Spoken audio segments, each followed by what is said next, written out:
কুরআন মাজিদের প্রতিটি আয়াতই হিদায়াতের নূর, কিন্তু কিছু আয়াত এমন রয়েছে যা মহান আল্লাহ বিশেষ মর্যাদা দিয়ে নাজিল করেছেন। এর মধ্যে অন্যতম হল আয়াতুল কুরসি। আয়াতুল কুরসি নাজিলের সময় কেন কেঁপে উঠেছিল ইবলিশের সিংহাসন, এ নিয়ে বিস্তারিত থাকছে ডেস্ক রিপোর্টে। কুরআন মাজিদের প্রতিটি আয়াতই হিদায়াতের নূর, কিন্তু কিছু আয়াত এমন রয়েছে যা মহান আল্লাহ বিশেষ মর্যাদা দিয়ে নাজিল করেছেন। এর মধ্যে অন্যতম হলো আয়াতুল কুরসি। এটি কেবল একটি আয়াত নয়, বরং মুমিনের জন্য এক শক্তিশালী ঢাল এবং আরশের বিশেষ ভাণ্ডার থেকে আসা এক মহিমান্বিত উপহার। 1400 বছর আগে মদিনার সেই রোমাঞ্চকর মুহূর্তের কথা, যখন এই আয়াতটি পৃথিবীতে অবতীর্ণ হয়েছিল। সাধারণত ওহী নিয়ে হযরত জিবরাইল আলাইহিসসালাম একাই আসতেন, কিন্তু আয়াতুল কুরসি নাজিলের দিনটি ছিল সম্পূর্ণ ভিন্ন।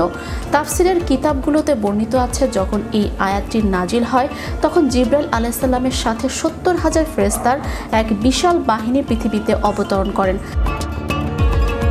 আকাশ জুড়ে তখন নূরের এক অভাবনীয় মিছিল।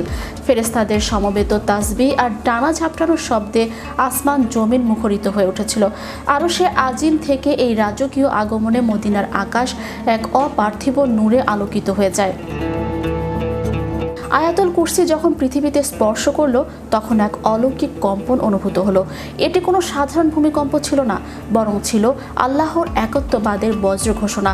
বর্ণিত আছে যে সেই মুহূর্তে পৃথিবীর সমস্ত মূর্তি পূজারীদের প্রতিমাগুলো মাটিতে মুখ থুবড়ে পড়ে গিয়েছিল। অহংকারকারী রাজা বাদশাদের মাথার মুকুটগুলো হঠাৎ খসে পড়ল। সবচেয়ে ভয়াবহ অবস্থা হয়েছিল ইবলিশ শয়তানের। সে প্রচণ্ড আতঙ্কে চিৎকার করে তার বাহিনীকে তলব করলো। সে বুঝতে পারল আজ এমন এক বাণী নাজিল হয়েছে যা তার চিরকালের সব কুচক্র নস্যাৎ করে দেবে। ইবলিশ তার অনুসারীদের জানালো, আজ মুহাম্মদ সাল্লাল্লাহু আলাইহি সাল্লামের উপর এমন এক আয়াত নাজিল হয়েছে যা পাঠকারীর ওপর আমাদের আর কোনো নিয়ন্ত্রণ থাকবে না।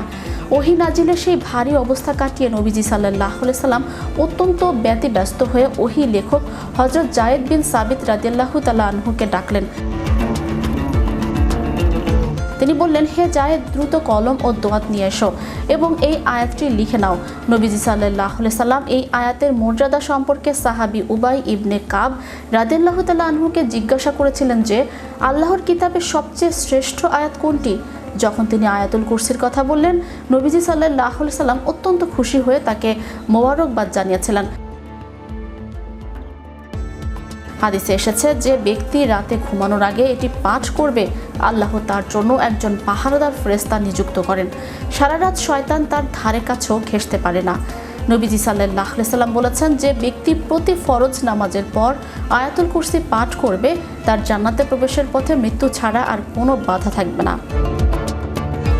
Channel Europe news desk.